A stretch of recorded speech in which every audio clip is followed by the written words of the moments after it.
The stories start with a man who stood face to face with a very strong dragon. Surprisingly, he defeated the dragon with just a touch. This courageous man didn't stop there. He went on to defeat more dragons. But he felt that it wasn't enough, and he needed to become even stronger. Next, we see a boy named Ragna in a battle against a dragon.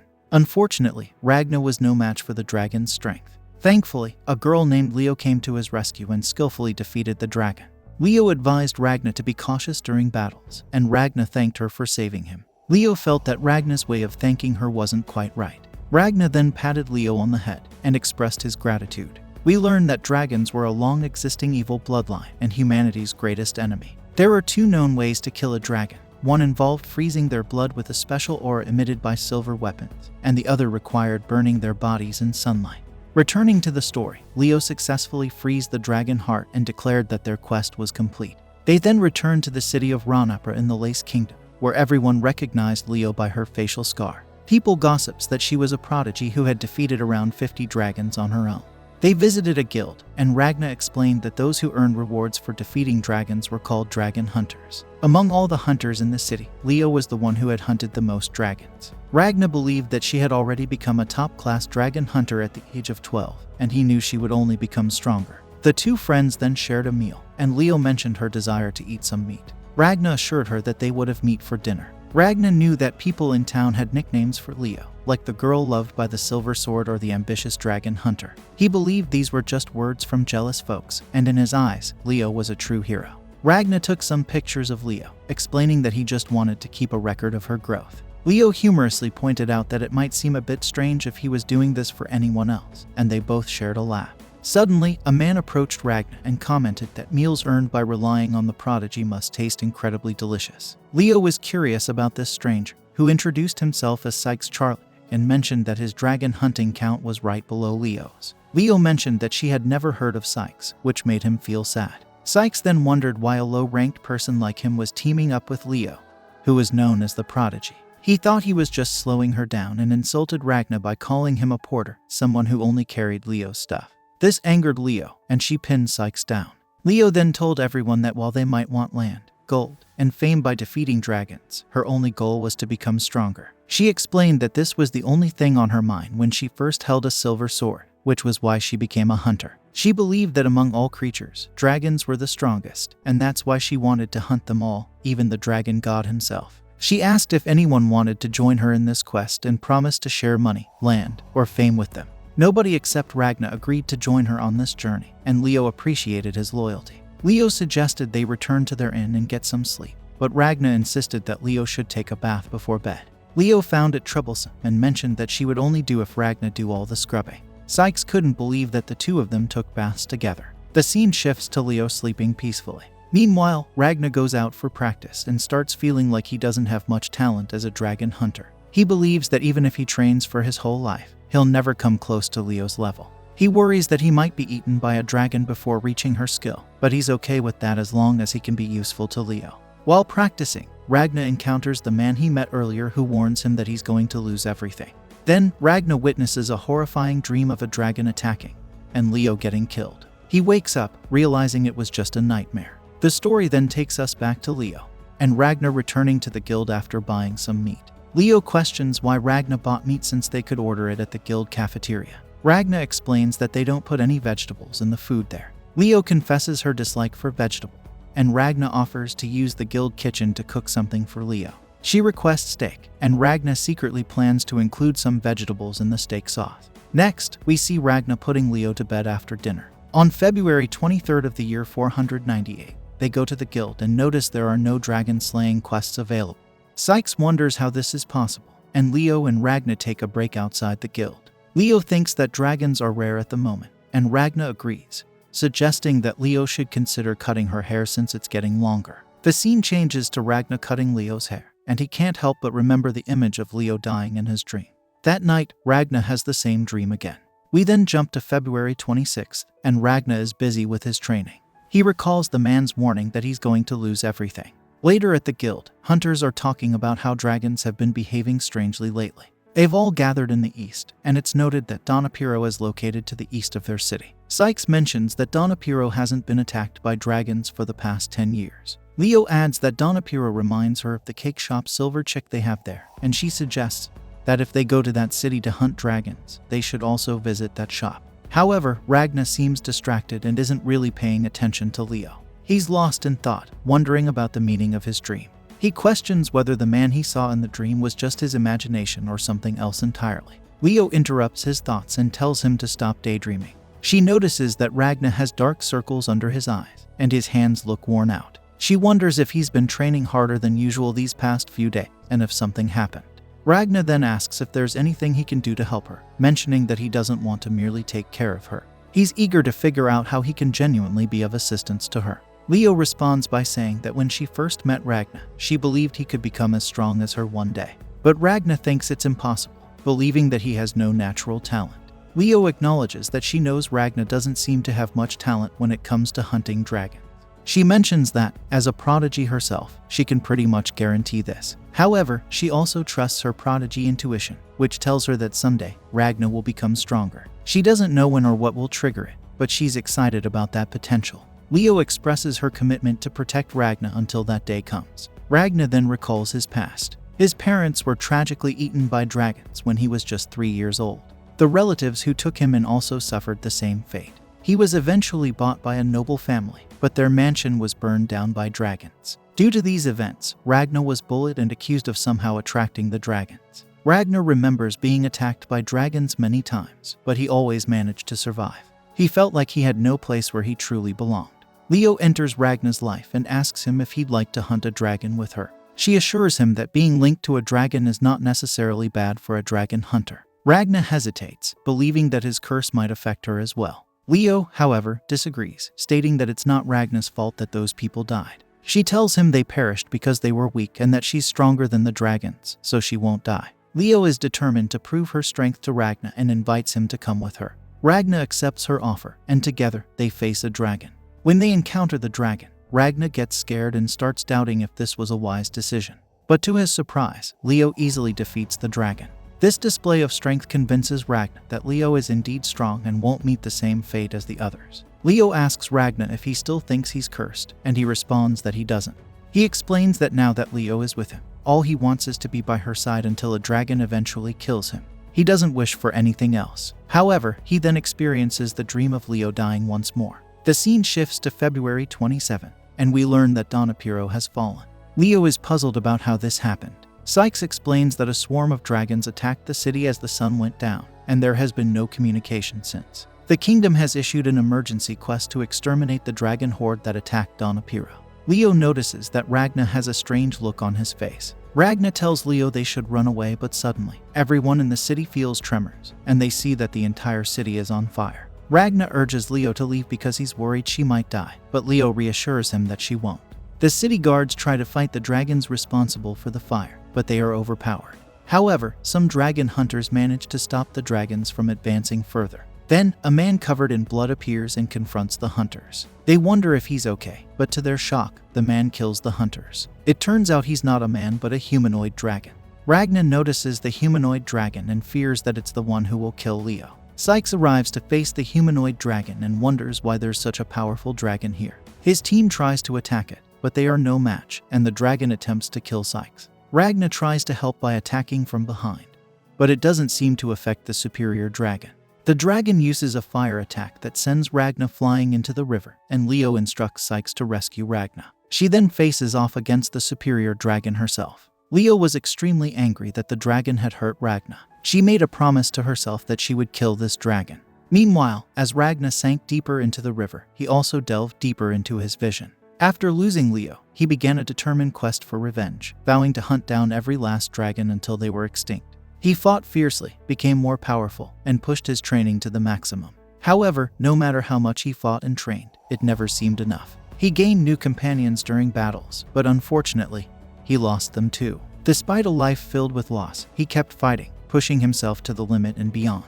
In his vision, the man from before appeared again, and Ragna realized this was his future self. Future Ragna was disgusted with present Ragna for idolizing a little girl as his hero and relying on her. He believed that if Leo truly mattered to him, he should have become stronger than everyone else to protect her. Future Ragna was furious because, now being incredibly strong, he could stand against dragon monarchs and protect everything he lost. But there was nothing left for him to protect. He had learned that being strong without anyone to protect was pointless. Ragna asked his future self to give him that power, and his future self agreed. He stabbed Ragna with a sword, and Ragna's body filled with power. Back in the ongoing fight, the man praised Leo for her determination. Leo wondered if he was the dragon god, but he became furious at the comparison. He introduced himself as Grimwell, the 10th seed of the blood of the wing, the lowest rank among the superior dragons according to what humans called them. Grimwell then explained that their city and kingdom were going to be destroyed. The dragon god enjoyed the offerings humans made, particularly the confections from a shop in Dona, Peru. However, a few days ago, the shop was robbed and went out of business. The dragon god was saddened, so he ordered his men to destroy the kingdom in response. Grimwell takes pleasure in the fact that the fate of human nations can be decided by their god on a mere whim. He believes humans are foolish for thinking this was a real battle, and explains that the dragon army didn't even take them seriously. He proudly declares that dragon hunters pose no threat to their bloodline. He tells Leo that they are insignificant, and prepares for her impending demise. However, something suddenly interrupts Grimwell.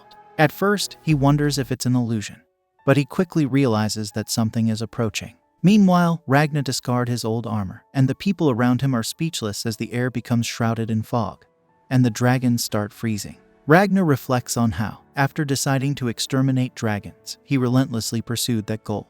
He faced countless near-death experiences, but managed to survive each time. He fought tirelessly for 10 years, gradually feeling a connection between himself and his silver sword. It was a strange but empowering experience that didn't hinder his dragon hunting. After 5 years, he was entirely fused with his silver sword, turning his body into a weapon radiating silvery.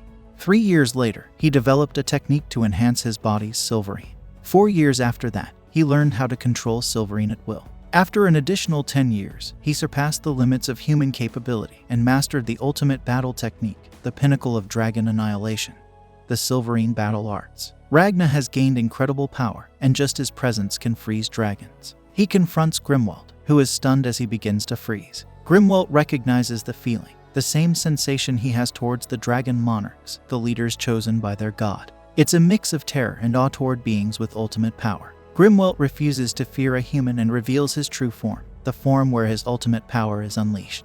Unfortunately for him, Ragna doesn't care and turns Grimwald into a giant ice statue with a single touch. Then, with a flick of his finger, Ragna destroys Grimwald. Leo calls out to Ragna, and he can't contain his emotions at seeing her again. Leo is still alive, and she assumes that Ragna must have worked really hard to become so strong. However, Ragna explains that he didn't, and the one who did all the hard work isn't there anymore. Ragna knows his life story and how much he missed Leo. Leo is grateful and thanks Ragna. Elsewhere, a woman laughs at future Ragna for dying while standing up. She had warned him that there was a price to be paid. She explains that his past self, the one taking on that burden, won't live long either. However, she notices that future Ragna has a sentimental look on his face, a rare sight without his usual frown.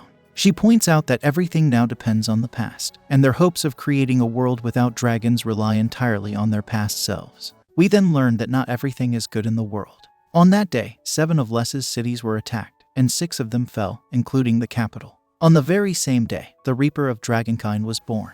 The next day, they noticed that all the dragons have disappeared, and the fires have gone out. However, half of the city has been destroyed, and many people have been hurt. Ragna is relieved to see that Leo is still alive. Sykes arrives and reminds them to be good guests in his home since their house was burned down. Ragna then suggests that it's best for them to leave the country. The dragon god demanded that their kingdom be destroyed, and since dragons follow their god's orders strictly, they won't chase them if they cross the border. Luckily, their city is near the border, and Ragna thinks they should move quickly. However, Sykes interrupts him. He points out that the Ragna he knows has no talent, skills, or much intelligence. He calls him a parasitic nobody, and can't understand what happened the night before. He demands an answer but is surprised when Ragna falls asleep. Leo explains that Ragna's newfound power is likely the result of intense training when she wasn't watching. However, she realizes that it's draining him and making him unstable. She believes that he still needs her. While Ragna sleeps, Leo reassures him that she is still there. Suddenly, the ground begins to shake, and everyone is shocked to see that the city seems to be under attack by the forest itself. Scene changes and we see it's a powerful opponent, and it's the same woman from the future. She's ready and asks Ragna to come forward so that their paths can finally cross. Scene changes, and in the forest, a powerful dragon named Temruagtaf is responsible for the attack. He has a chef who brings him food, and they nervously wait to see his reaction.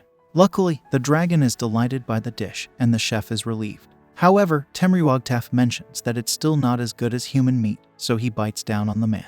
He then grabs 2 women and eats them as well. He turns his attention to the last girl, saying that since their god has commanded them, he's free to eat everyone in the country. He grab her and open his pig mouth with cactus to eat her. Meanwhile, Sykes is running through the kingdom, cutting through tree roots. He notices that the roots freeze, realizing that a dragon is responsible for the attack. Leo also tries to cut down the roots but finds there are too many of them. She sees that Ragna has been captured and rushes to save him. Some tree roots are about to stab her, but Ragna suddenly awakens and freezes all the roots in the area. He senses the presence of the dragon and quickly heads toward it.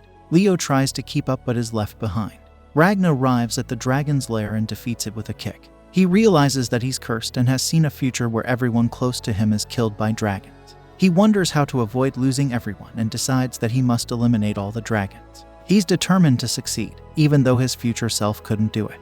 At that moment, the girl beside him wonders if he's okay, and Ragna is surprised to see her. He recognizes her as Crimson, but quickly realizes her name is Eliza, a 14-year-old boy from a farming village that was attacked by dragons. He knows that her story is just a cover. Ragnar reveals that he has met her future self, but the girl, who now says her name is Elise, claims not to know what he's talking about. Ragna insists that she is actually Crimson, the former dragon monarch of the Winged bloodline, but she was branded a traitor after attempting to kill the dragon god. He explains that she was the one who linked the future with the present, allowing Ragna's future self to give him his power. While he's not entirely sure why, he knows her goal is to wipe out all dragons, including herself. Ragna believes they should work together to achieve the goals set by their future selves. Elise is about to take his hand, but she suddenly slaps him, insulted that he called her a man and a dragon. Leo catches up to them, wondering if the fight is already over, but the dragon suddenly reappears. It prepares to devour them, but Ragna throws an orb as he escapes with Leo.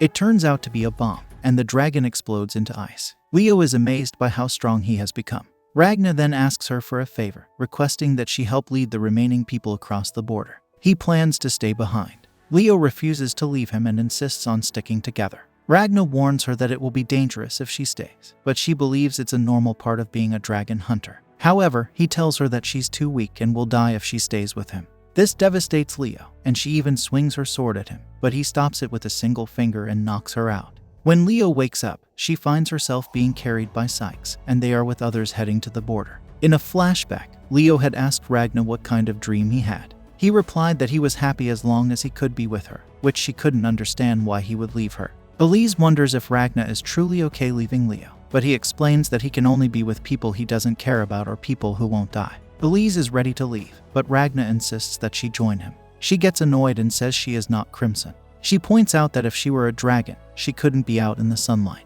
Ragna explains that her powers are sealed, but it allows her to walk in the sun. Elise argues that she's clearly a girl, but Ragna knows she can freely change her age and gender. Frustrated, Elise walks away, but Ragna catches up, offering to take care of her like he used to care for Leo. She thinks he's weird and turns him down. Suddenly, Ragna collapses with a high fever. In a flashback, we see future Ragna meeting Crimson, who introduces herself as a dragon monarch. Ragna instantly kills her, but she keeps reappearing, suggesting they join forces. Back in the present, Ragna wakes up, and Elise took care of him. She examined his body while he was unconscious, finding the silverine he can generate and his immense potential. She gets excited about the idea of killing dragons with him. They notice a horde of dragons flying toward the border. Elise thinks they're going after the people who are leaving the town. Ragna grabs her, and they rush after the dragons. Although Ragna is prepared to take orders from her, she insists she isn't Crimson but tells him to kill all the dragons.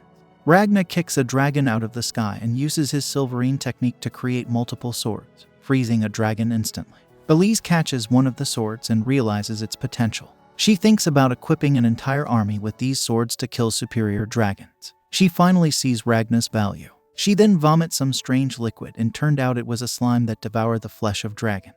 Elise transforms and reveals that she truly is Crimson. Ragna is happy to see this form, but she tells him she will only work with him if he drinks her poison. The poison takes effect if he rebels against her because his power is dangerous for her as well, but Ragna drinks it without hesitation. She asks him why he wants to kill all the dragons. Ragna replied that he want to eliminate his enemy before they can eliminate it. She doesn't think he's a hero but sees promise in him as a tool. She plans to use him to defeat the 6 dragon monarchs and the dragon god. After everything is settled, she intends for Ragna to finish her. She calls this the beginning of their story. The story continues with a city under attack by dragons. One of these dragon monarchs has the power to control the wind. He uses this power to hold girls in midair and cuts their bodies with the wind, causing them pain. This dragon is a bit crazy because he talks to the wind, and he's curious about why humans can endure these cuts and remain alive. He believes this torture will make the wind stronger and create a sense of unity. One of the girls pleads for help, which piques the dragon's interest. He thinks it would be exciting if someone came to their rescue because he's finding the whole situation rather boring. Meanwhile, Crimson is ready to put his plan into action. He aims to start a massive battle that will change the world's fate and wipe out the dragons. However, his plans are interrupted by a voice. It's a slime that used to be inside Crimson's stomach. The slime transforms into a child and expresses dissatisfaction with Ragna's behavior towards Crimson. Ragna is initially confused but greets the slime as if they've met before, which infuriates the slime. The child slime claims to be Crimson's #1 servant and insists on being called Mr. Slime. Crimson lands on the slime's head, pleased that they seem to be getting along. Crimson is eager to know more about the future, but Ragna tells him they've already lost. This surprises Crimson. He asks Ragna how many dragon monarchs they've managed to defeat and inquires about world magic, the Great Crusade, and Ragna's own fate. Ragna is puzzled by these questions, and Crimson's trust in him begins to waver. Ragna explains that he has vague memories and needs specific triggers to recall them. He only remembered Crimson when he saw his face. Crimson realizes that Ragna's memory is selective, which is convenient for Ragna but frustrating for him. Despite his doubts, Ragna asks for Crimson's trust, but Crimson questions Ragna's power, which was given to him by his future self. Ragna reassures him that his power resides in his body, not his mind. They then hop into a truck and continue their journey. Meanwhile, we see some folks who manage to escape from danger, and they're being protected by a group of hunters. The leader of the hunter group is trying to boost the spirits of his team, telling them to stay strong. The group listens, but they notice that regular folks are running away from the area, only to fall victim to the dragons nearby. This situation leaves the leader wondering what's going on. A massive dragon is roaring at them, and it seems like all hope is lost. Then, out of nowhere, a truck shows up, performs a fancy Tokyo drift maneuver, and a guy named Ragna jumps out. He quickly takes down 2 dragons and faces the rest. The group leader can't believe his eyes when he witnesses Ragna's incredible skills. Crimson, who is also in the truck, mentions that he's interested in Ragna's impressive battle ability, which he calls Silverine Battle Arts. He expresses his desire to see these skills in action against the dragons. Ragna agrees, but Crimson interrupts him and explains that Ragna won't be the one using these skills. Instead, it's a group of dragon hunters who will employ them. He points to the group of hunters and survivors. Ragna looks at them and sees the group leader trying to comfort a young child, assuring her of safety. Crimson seizes this opportunity and reassures everyone that they've taken care of all the nearby dragons. He introduces Ragna as the Reaper, a master dragon hunter who has defeated many powerful dragons. This announcement leaves everyone, including Ragna, puzzled. Crimson goes on to introduce himself as Ragna's companion and a mage. This impresses the crowd. In this world, not many people can use magic, and most magic users are powerful dragons. Crimson believes he can deceive everyone because only a small percentage of people have ever witnessed magic. The group leader questions if the water thing consuming the dragon is magic, to which Crimson confidently responds with a yes. When asked why the water thing can turn into a person, Crimson simply says, "It's magic." The slime, annoyed by these falsehoods, tries to insult the group, but Crimson acts quickly, soothing the slime and explaining that it's a magical pet. Everyone buys into this lie, despite hearing the slime talk, and they even start praising the wonders of magic. Crimson skillfully manipulates the situation, and everyone begins to chant that magic is amazing, merely echoing his words. In essence, he has manipulated them into believing his story and turned them into his unwitting followers. The group leader, Michael, approaches Crimson and introduces himself. He kneels down and implores both Crimson and Ragna to help them take down a powerful dragon. Crimson is intrigued, and Michael continues to explain their situation.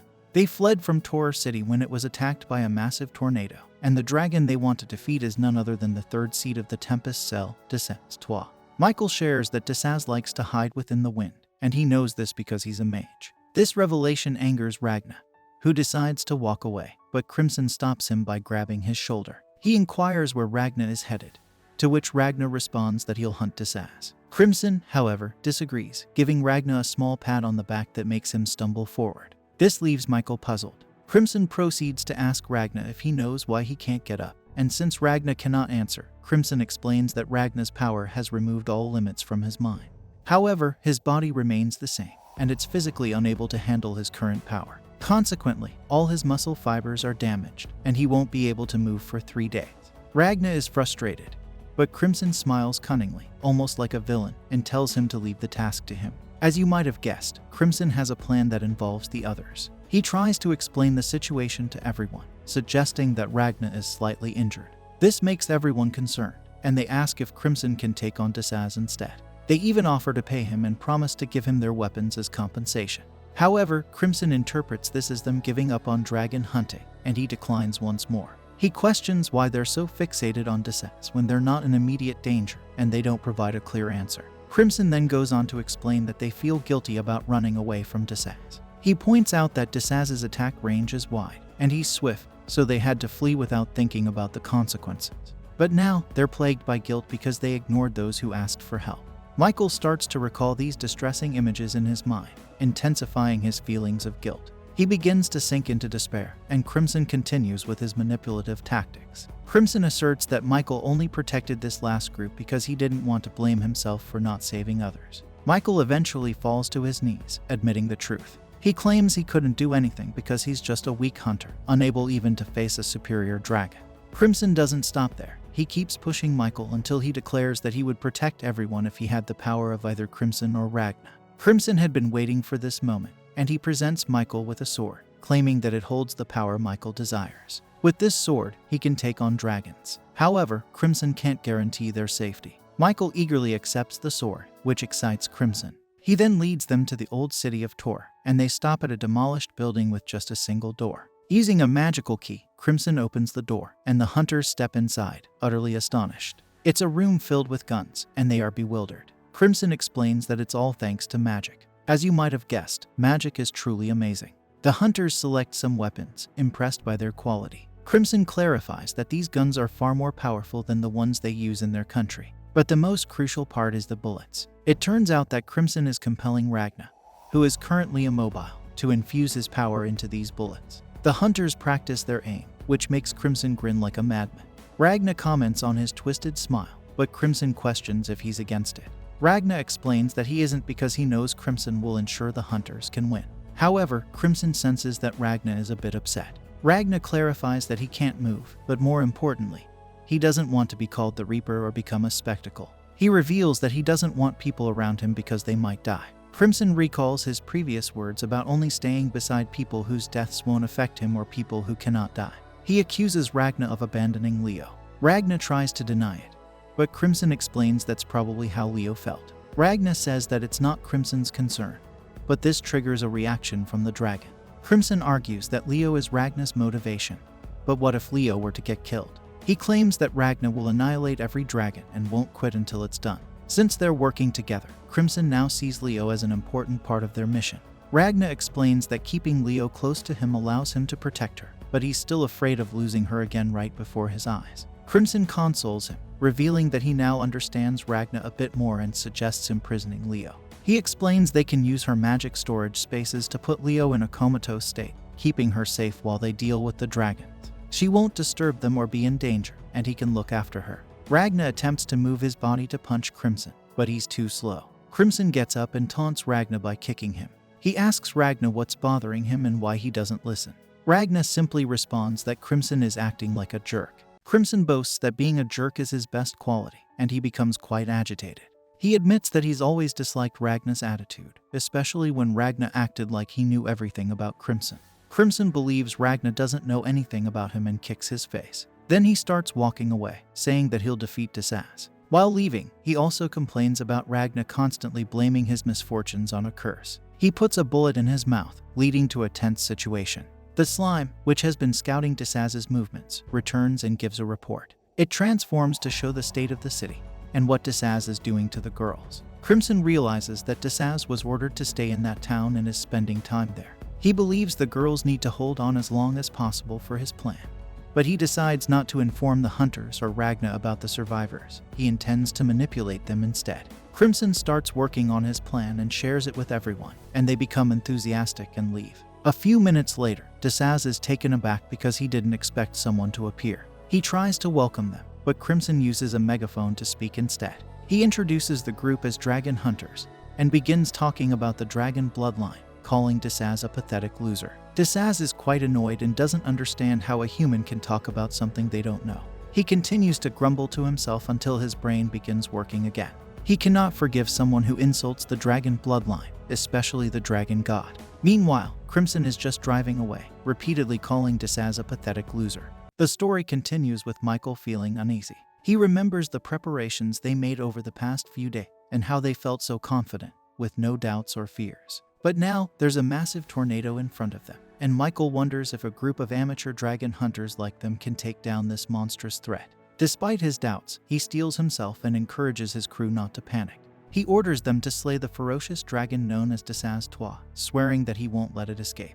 Michael believes this is what the wind is guiding him to do. Meanwhile, Crimson is worried as he observes the Tempest Cell's tornado, realizing it's moving twice as fast as their car's top speed. Trying to escape would lead to their demise as they'd be torn apart. Desaz Toi notices Crimson and the others heading towards the sun and thinks that the sunlight won't affect him much, given his strong defensive and regenerative powers. However, it will still weaken him to some extent.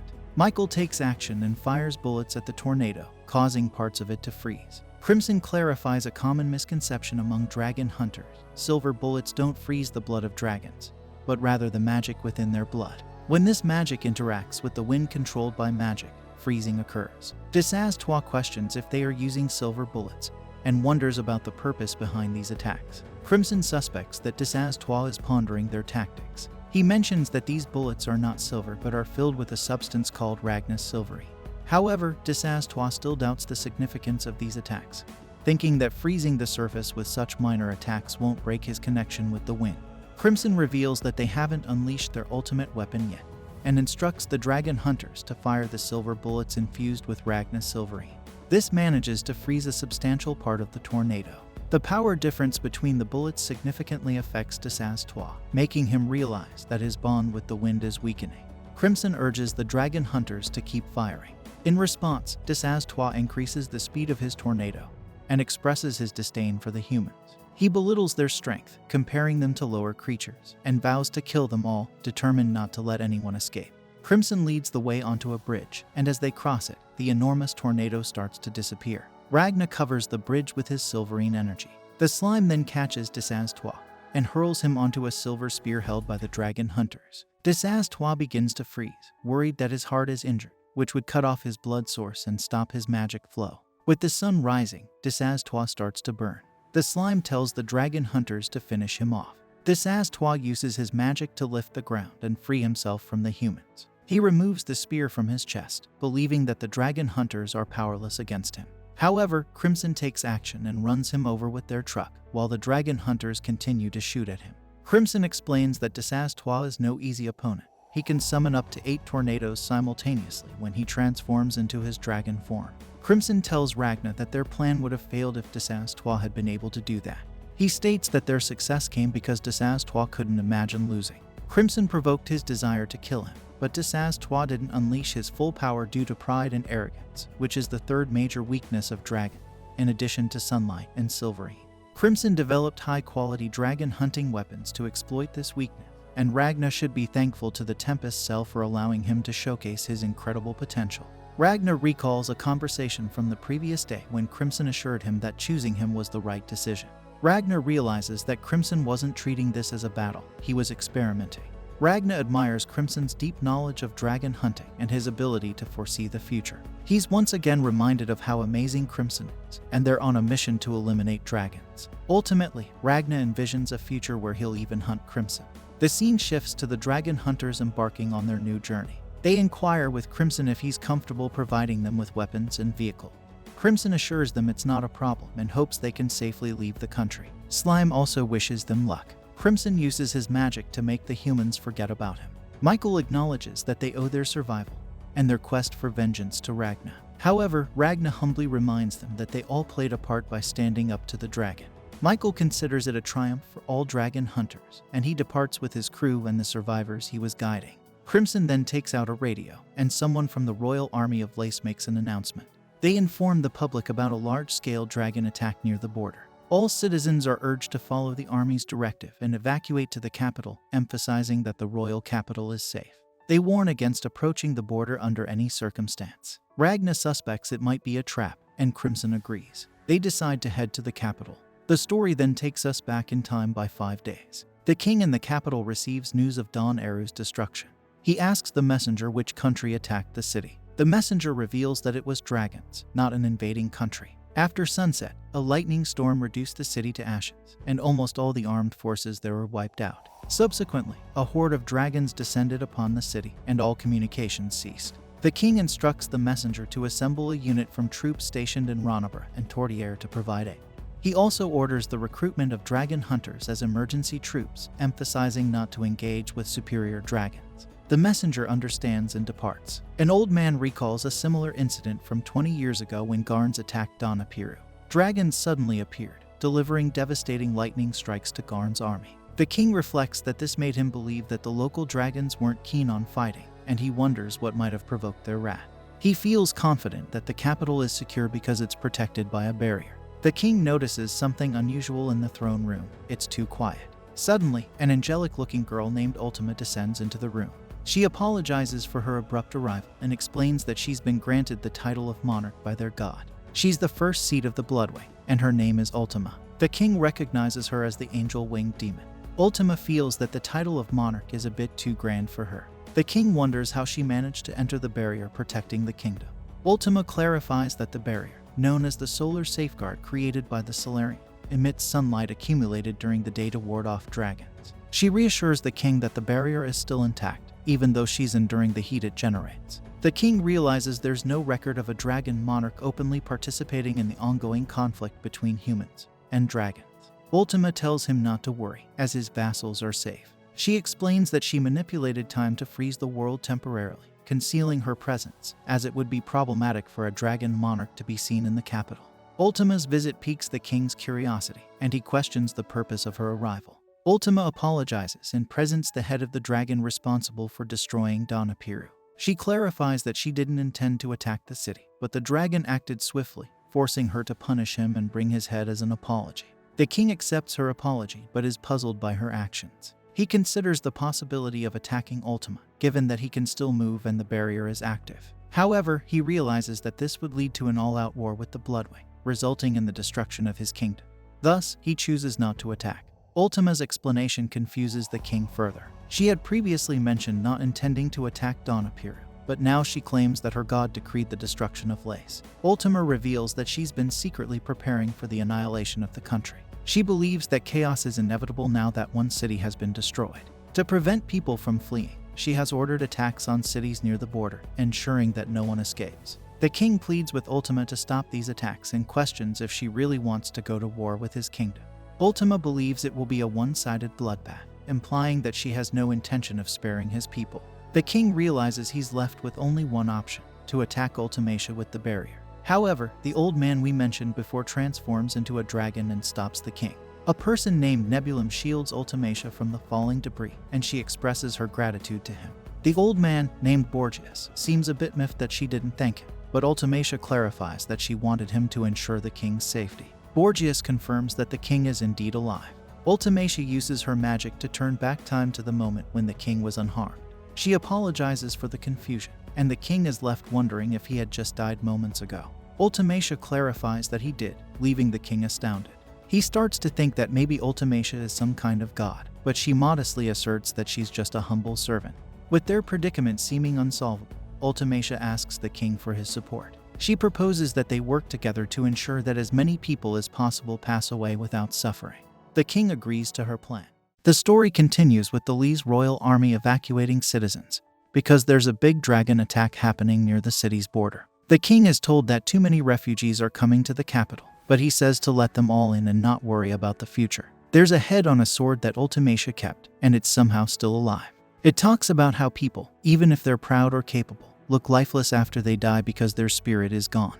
Ultimacia arrives and is surprised that the head hasn't burned up yet. She tells the head about their evil plan, which is already in motion. In 10 days, they'll give all the people in the capital a peaceful death, which is what Ultimacia wants. She punishes the guy for interrupting her and tells him that the 9th seat of the dragons, Dornia, was defeated by the 2nd princess of the kingdom, Starlia Lees. So she sent the 5th and 6th seats, Terictra and Oltozoro, after her. The guy asks what she wants him to do, and she says that the 3rd and 8th seats, Desaz-Toi and Temriwagta, as well as the 10th seat, Grimwald, have disappeared. These are the 3 dragons defeated by Ragna. The guy with only a head thinks it might be Solarians or dragons from a different bloodline.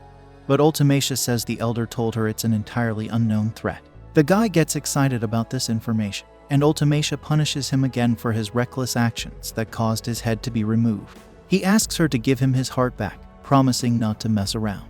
She agrees but says his punishment is only temporarily suspended.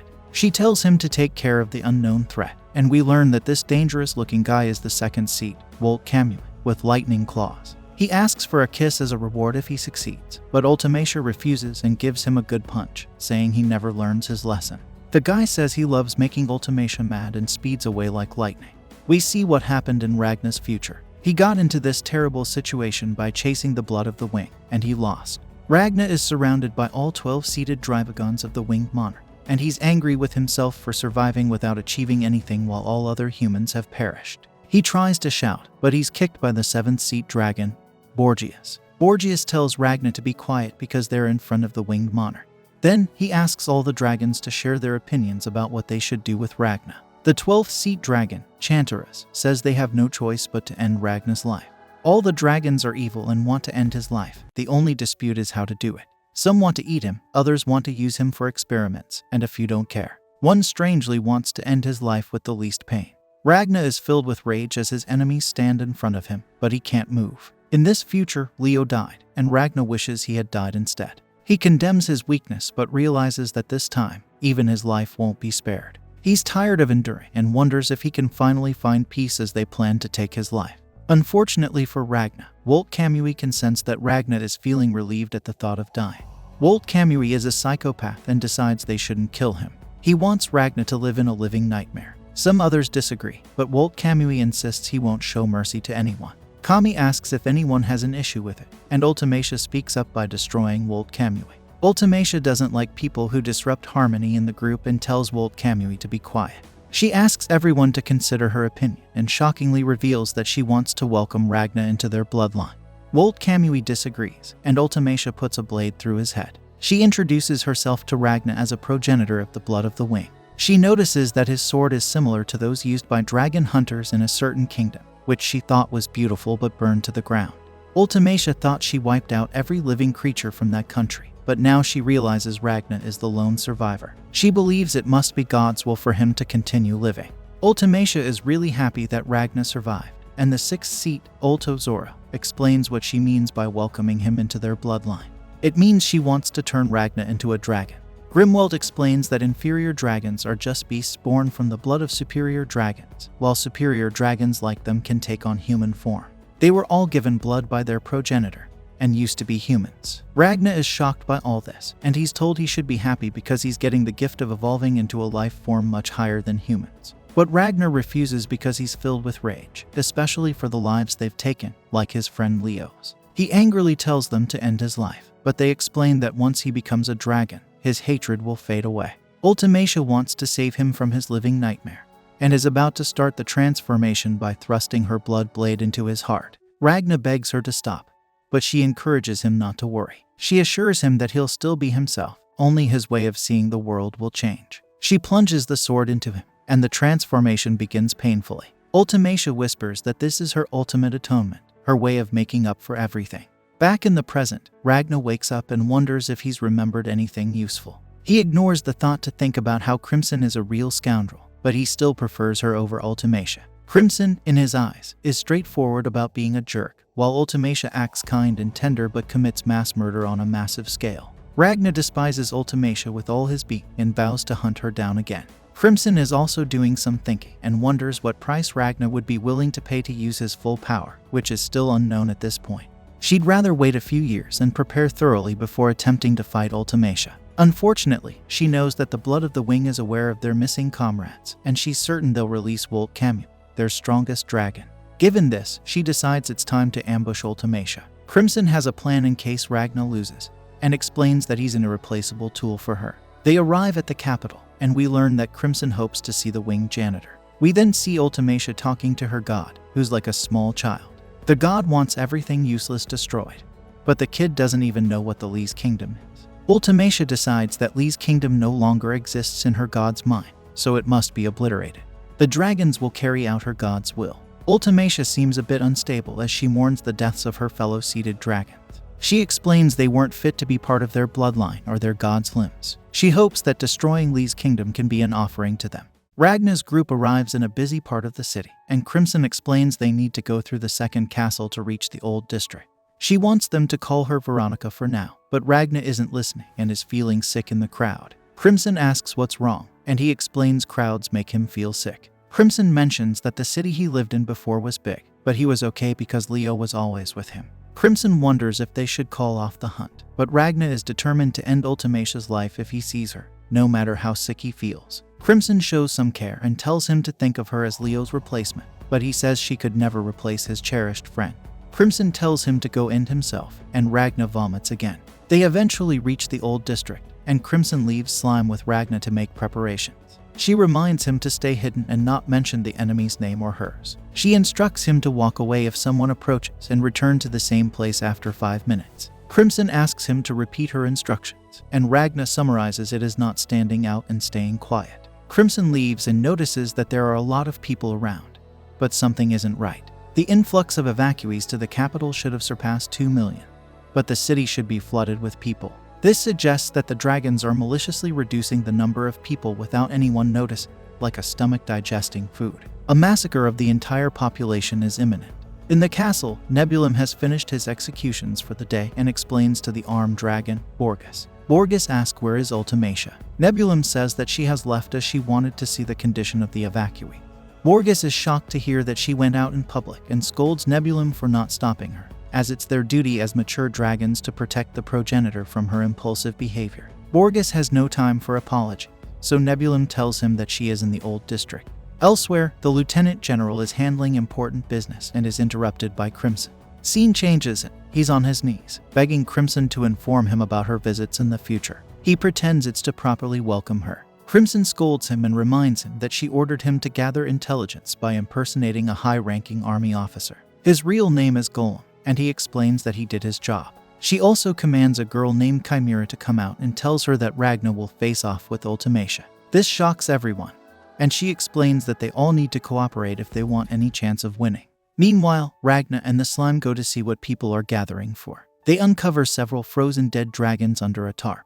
The citizens are told that their city is facing an unprecedented level of dragon attacks. A man gives an inspiring speech, and as the sun burns up the dragons, he reveals that their army has defeated hundreds of dragons. He assures everyone that they will exterminate every last dragon that poses a threat to the kingdom.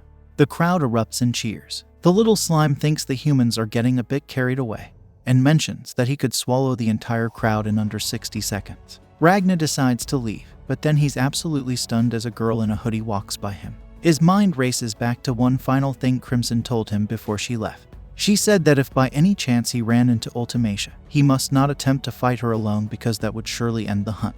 Despite the seemingly impossible odds, Ragna finds himself in that exact situation.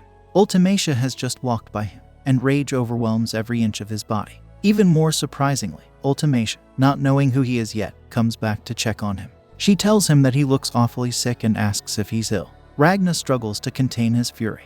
The story continues as Crimson decides that Ragna will face Ultimacia, which surprises Chimera and Golem. Crimson emphasizes the need for everyone's cooperation to take down the winged monarch. Chimera agrees, but Golem doesn't. He believes their original plan was only to observe the winged monarch as she destroys the country. Crimson, however, argues that the situation has completely changed because of Ragna. Now they have the best chance to hunt down the winged monarch. Golem persists, saying they shouldn't challenge the winged monarch now. Crimson firmly denies his opinion. Golem continues, pointing out that with his drone eye, he has seen everything that happened when the winged monarch took control of the capital. He mentions that the winged monarch can use time control magic. Crimson reassures him, saying that Ragna will be the one fighting, not Golem, and Ragna's combat power is higher than both Golem and Chimera. However, Golem points out that after witnessing the power of time control magic, he can't understand how anyone can face such power, even if they are the strongest. Meanwhile, we are shown the first encounter between Ultimacia and Ragna. Ragna spots Ultimacia, but he is confused about whether to fight or wait since Crimson is not there. He sees that she is alone, and he believes he can win a one-on-one fight, but he is still struggling with his thoughts. Then, his attention falls on the child with Ultimacia. Scene changes as Chimera asks Crimson to ignore Golem because he seems to be overwhelmed by fear. She suggests that she can handle the task herself. Golem questions her decision and goes so far as to call her a dumb beast with low intelligence. In response, Chimera refers to Golem as a pile of junk. She explains that she always considers Lady Veronica's needs and acts accordingly. To prove her point, Golem asks Chimera a simple math question: what's 12 plus 9?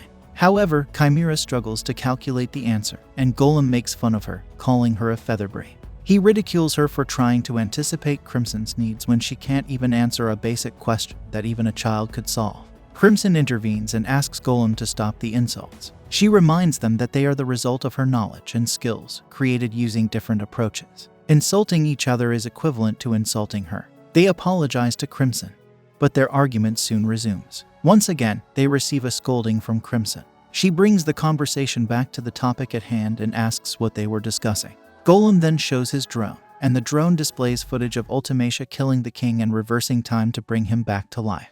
Crimson surprises everyone by asking Golem to self-destruct. Confused, Golem questions why she would make such a request. Crimson explains that his earlier statement implied that she's obsessed with Ragna and stands no chance of winning against the winged monarch. Golem realizes the trouble he's in and apologizes. Crimson suggests that Golem self-destruct during the battle, and he asks her for mercy. Meanwhile, Chimera thoroughly enjoys the situation, which annoys Golem. As a result, Crimson kicks Golem, and then she points out that Ultimacia's time control magic is not invincible. She explains that the footage itself shows the limitations of this power. The scene changes as a lightning flash destroys a vehicle, and some soldiers get into fighting stances. Volta Kamui approaches them and questions how someone like them managed to defeat the third seat. The soldiers realize that Volta Kamui is even more powerful than the third seat dragon. Volta Kamui observes that death is written on their faces and asks about the person who gave them the silver sword. He tells them they are free to refuse if they have the guts to do it.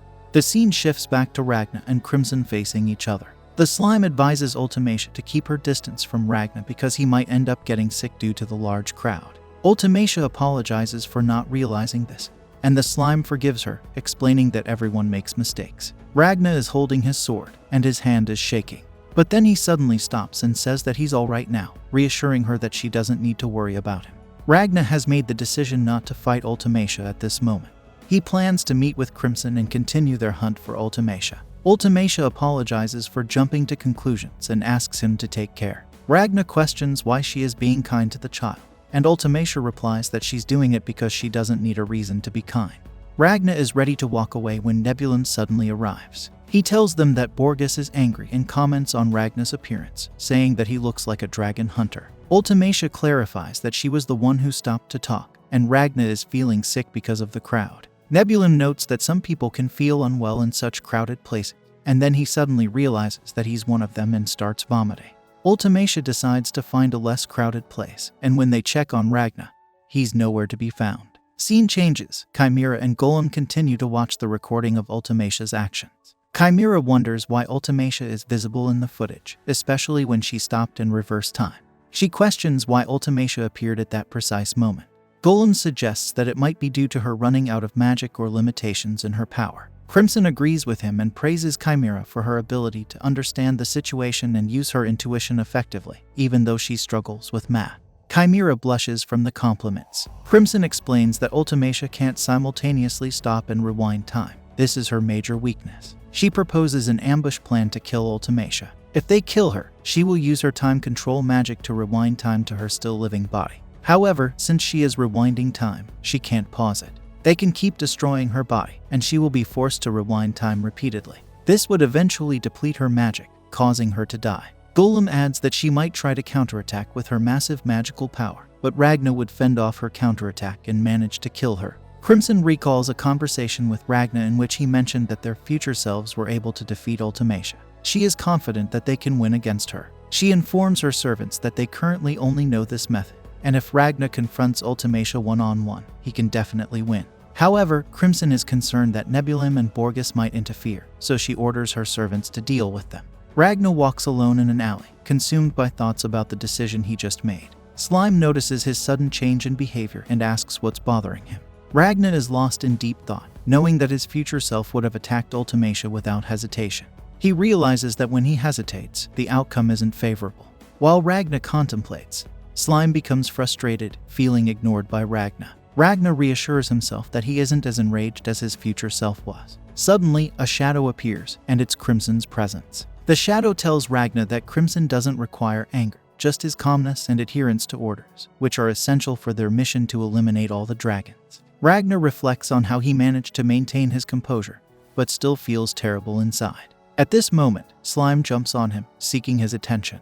Ragna asks Slime if he can contact Crimson, to which Slime reveals that he can indeed reach her. Slime then takes out a device and shows it to Ragna. Ragna requests that Slime send a message to Crimson, informing her that he has located the target, and he decides to continue his mission on his own.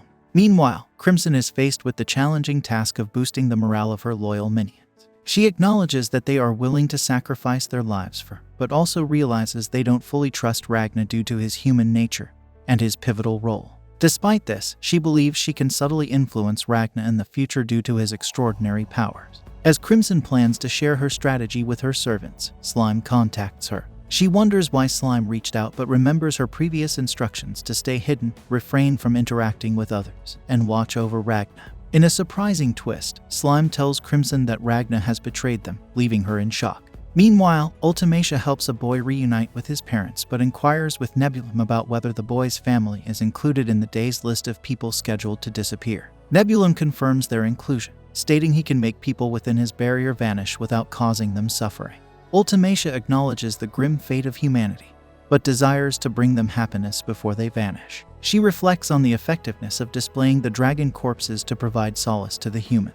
Ragna overhears this conversation and listens as Nebulum explains his ability to make people vanish. Ultimacia believes that the end is near for humans, but wants to ensure their contentment before their disappearance. Ragna returns to the scene and openly expresses his disgust with Ultimacia's behavior. He admits his anger and deep determination to defeat the dragons, feeling ashamed of himself for initially choosing to walk away.